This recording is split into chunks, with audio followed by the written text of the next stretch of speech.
Explore the newest 50 questions and answers straight from the CiTB book, Health, Safety and Environment Test for Managers and Professionals in this informative video.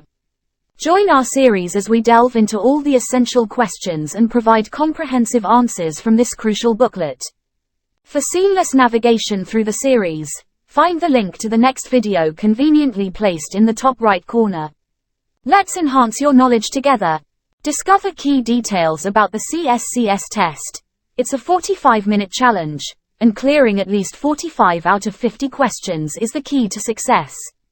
But before we dive into the session, don't forget to hit the like and subscribe buttons. Your support means a lot. Thank you. Question 1. Where a project is notifiable under the current construction, design and management regulations, what must be in place before construction work begins? A. Construction project health and safety file. B. Construction phase health and safety plan. C. Construction project plan. D. Construction contract agreement. The correct answer is B. Construction phase health and safety plan. Question 2. Untidy leads and extension cables are responsible for many trips and lost work time injuries. What two things should you do to help? A. Run cables and leads above head height and over the top of doorways and walkways rather than across the floor. B. Tie any excess cables and leads up into the smallest coil possible. C. Keep cables and leads close to the wall and not in the middle of the floor or walkway. D. Make sure your cables go where you want them to and not worry about others. E. Unplug the nearest safety lighting and use these sockets instead. The correct answers are A. Run cables and leads above head height and over the top of doorways and walkways rather than across the floor. C. Keep cables and leads close to the wall and not in the middle of the floor or walkway. Question 3. The safest way to use a hazardous substance is to A. Get on with the job as quickly as possible. B. Read your employer's health and safety policy. C. Understand the COSH assessment and follow the instructions. D. Ask someone who has already used it. The correct answer is C. Understand the COSH assessment and follow the instructions. Question 4. When planning possible work in a confined space, what should be the first consideration? A. How long the job will take. B. To avoid the need for operatives to enter the space. C. How many operatives will be required? D. Personal protective equipment, PPE. The correct answer is B. To avoid the need for operatives to enter the space. Question 5. If a prohibition notice is issued by an inspector of the Health and Safety Executive, HSE, or local authority, what does it mean? A. Work can continue, provided that a risk assessment is carried out. B. The work that is subject to the notice must cease. C. The work can continue if extra safety precautions are taken. D. The work in hand can be completed, but no new work started. The correct answer is B. The work that is subject to the notice must cease. Question 6. Why is it important that hazards are identified? A. They have the potential to cause injury or damage. B. They must all be eliminated before work can start. C. They must all be notified to the Health and Safety Executive, HSE. D. So toolbox talks can be given on the hazards. The correct answer is A. They have the potential to cause injury or damage. Question 7. Under the current construction, design and management regulations, which of the following must the principal contractor ensure is specifically provided before allowing any demolition work to commence? A. A construction phase safety plan. B. The arrangements for demolition recorded in writing. C. A generic risk assessment. D. A pre-tender health and safety plan. The correct answer is B. The arrangements for demolition recorded in writing. Question 8. If you breathe in asbestos dust, it can cause A. Aching muscles and painful joints. B. Throat infections. C. Lung diseases. D. Dizziness and headaches. The correct answer is C. Lung diseases. Question 9. The packaging of a substance has the word sensitizer on it. This means that a. You could become allergic to it and have allergic reactions. B. It must be mixed with water before you can use it.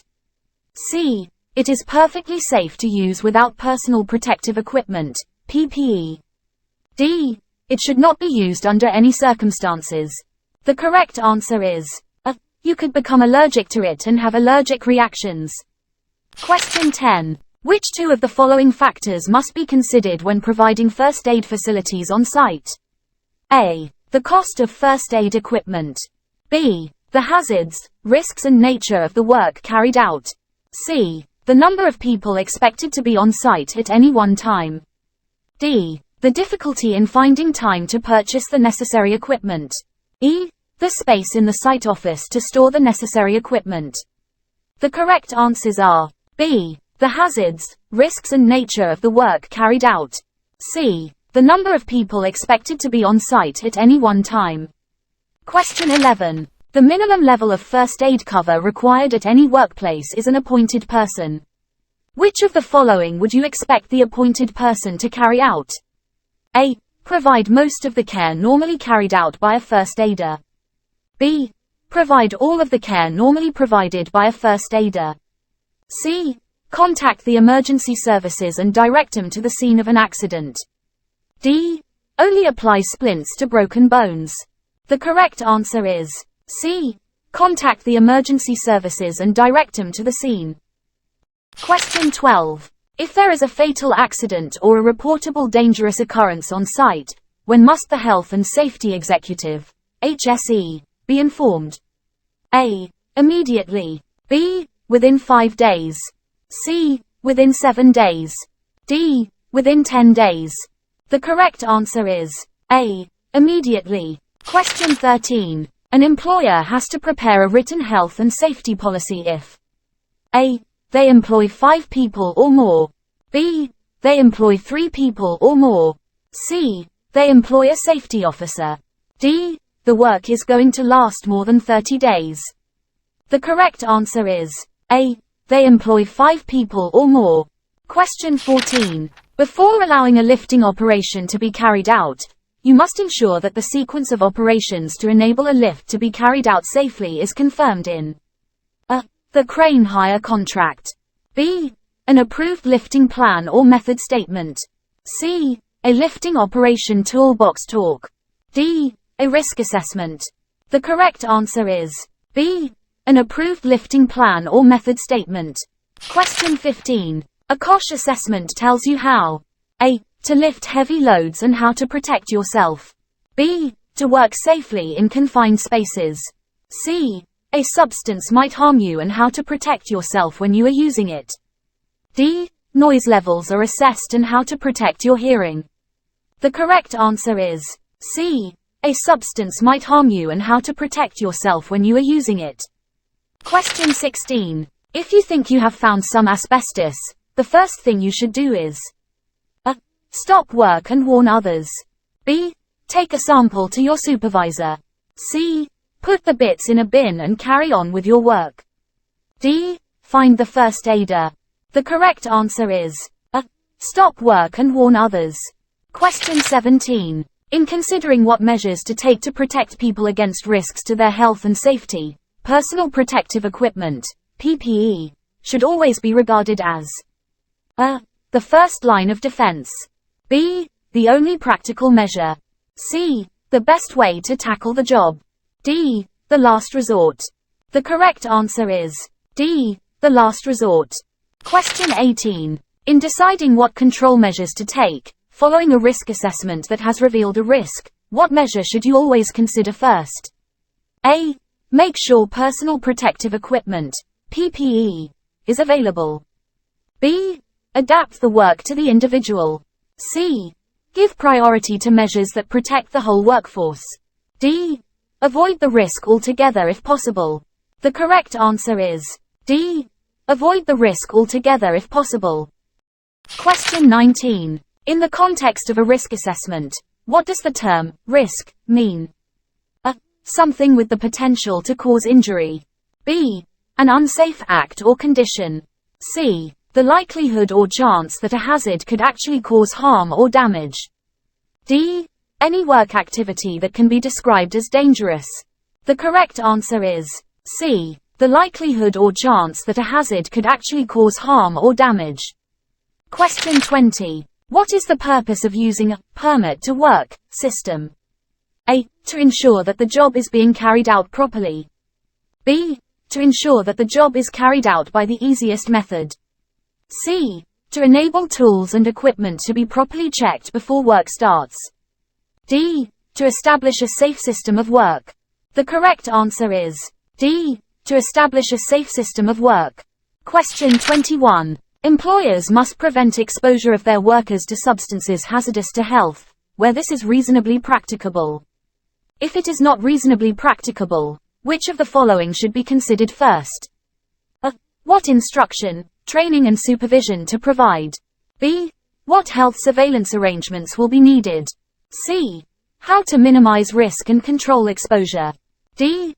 How to monitor the exposure of workers in the workplace? The correct answer is C. How to minimize risk and control exposure. Question 22. If a scaffold is not complete, which of the following actions should be taken by the site manager? A. Make sure the scaffolders complete the scaffold. B. Tell all operatives not to use the scaffold. C. Use the scaffold with care and display a warning notice. D. Prevent access to the scaffold by unauthorized people and add warning signage and barriers where required. The correct answer is D. Prevent access to the scaffold by unauthorized people and add warning signage and barriers where required. Question 23. On a scaffold, the minimum height of the main guard rail must be A. 875 mm. B. 910 mm. C. 950 mm. D. 1000 mm. The correct answer is C. 950 mm. Question 24. What is the best way for a supervisor or manager to make sure that the operatives doing a job have fully understood a method statement? A. Put the method statement in a labeled spring binder in the office. B. Explain the method statement to those doing the job and test their understanding. C. Make sure that those doing the job have read the method statement. D. Display the method statement on a notice board in the office. The correct answer is B. Explain the method statement to those doing the job and test their understanding. Question 25. You will find the details of the welfare facilities that must be provided on site in which regulations? A. The construction, health, safety and welfare regulations. B. The construction, design and management regulations. C. The management of health and safety at work regulations. D. The workplace, health, safety and welfare regulations. The correct answer is B. The construction, design and management regulations. Question 26.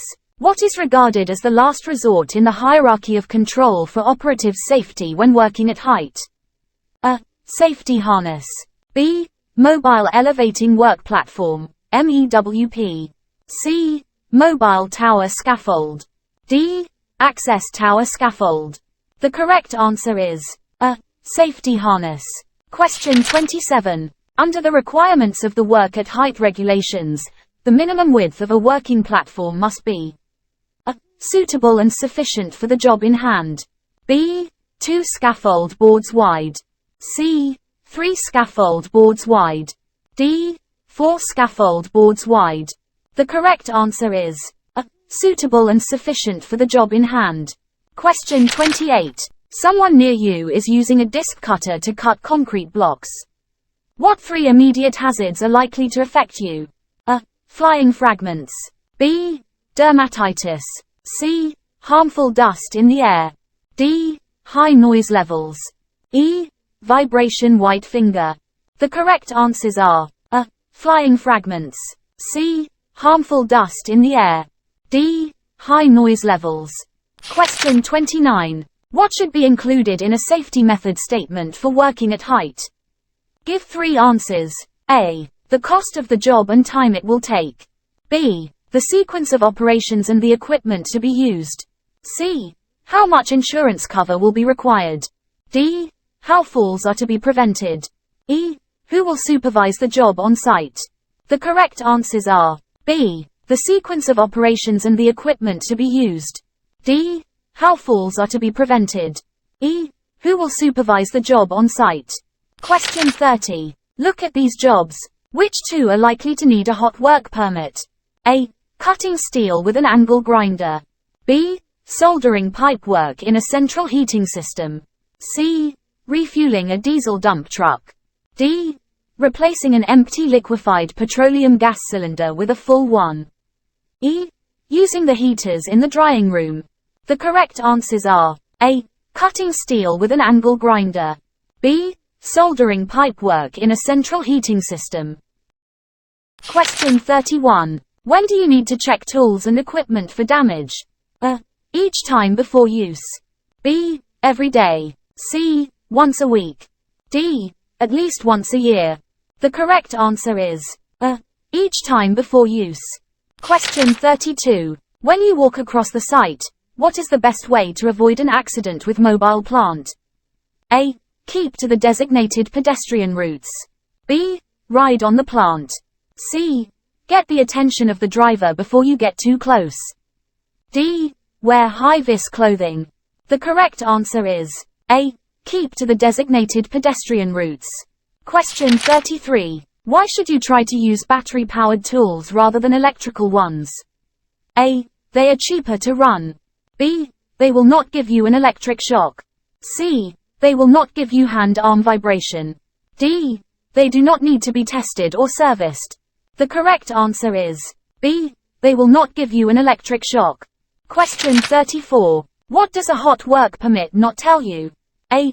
When you can start and when you must stop the hot work. B. How you must prevent sparks or heat traveling. C. Where the local fire station is located. D. What fire extinguisher or fire watch you need. The correct answer is C. Where the local fire station is located. Question 35. Hand-arm vibration syndrome, HAVS, can cause A. Skin cancer. B. Skin irritation, like dermatitis. C. Blisters on your hands and arms. D. Damaged blood vessels and nerves in your fingers and hands. The correct answer is D. Damaged blood vessels and nerves in your fingers and hands. Question 36. There are many kinds of dust and fumes at work. Breathing them in overtime can cause you to develop A. Occupational lung disease. B. Occupational dermatitis. C. Skin cancer. D. Sore throat. The correct answer is A. Occupational lung disease. Question 37. What are the two conditions for being able to operate plant on site? A. You must be trained and competent. B. You must be authorized. C. You must be over 21 years old. D. You must hold a full driving license. E. You must hold a UK passport. The correct answers are A. You must be trained and competent. B. You must be authorized. Question 38. Look at these statements about personal protective equipment, PPE. Which one is not true? A. You must pay for any damage or loss. B. You must store it correctly when you are not using it. C. You must report any damage or loss to your supervisor. D. You must use it as instructed. The correct answer is A. You must pay for any damage or loss. Question 39. On building sites, the recommended safe voltage for electrical equipment is A. 12 volts. B. 24 volts. C. 110 volts. D. 230 volts. The correct answer is C. 110 volts. Question 40. Look at these statements about using power tools while wearing gloves. Which one is false? A. Anti-vibration gloves will protect you against the effects of vibration. B. Gloves will keep your hands warm and dry, which reduces the effects of vibration. C. Gloves provide a better grip so you don't need to grip too tightly, which reduces the effects of vibration. D. Gloves will protect you from cuts and abrasions. The correct answer is A. Anti-vibration gloves will protect you against the effects of vibration. Question 41. At what decibel, dBA, level does it become mandatory for an employer to establish hearing protection zones? A. 80 dBA. B. 85 dBA. C. 90 dBA. D. 95 dBA. The correct answer is B. 85 dBA. Question 42. Untidy leads and extension cables are responsible for many trips and lost work time injuries. What two things should you do to help? A. Run cables and leads above head height and over the top of doorways and walkways rather than across the floor. B. Tie any excess cables and leads up into the smallest coil possible. C. Keep cables and leads close to the wall and not in the middle of the floor or walkway. D. Make sure your cables go where you want them to and not worry about others. E. Unplug the nearest safety lighting and use these sockets instead. The correct answers are A. Run cables and leads above head height and over the top of doorways and walkways rather than across the floor. C. Keep cables and leads close to the wall and not in the middle of the floor or walkway. Question 43. How can noise affect your health? Give two answers. A. Headaches. B. Ear infections. C. Hearing loss. D. Waxy ears. E. Vibration white finger. The correct answers are A. Headaches. C. Hearing loss. Question 44. Look at these statements about power tools. Which one is true? A. Always carry the tool by its cord. B. Always unplug the tool by pulling its cord. C. Always unplug the tool when you are not using it. D. Always leave the tool plugged in when you check or adjust it. The correct answer is C. Always unplug the tool when you are not using it.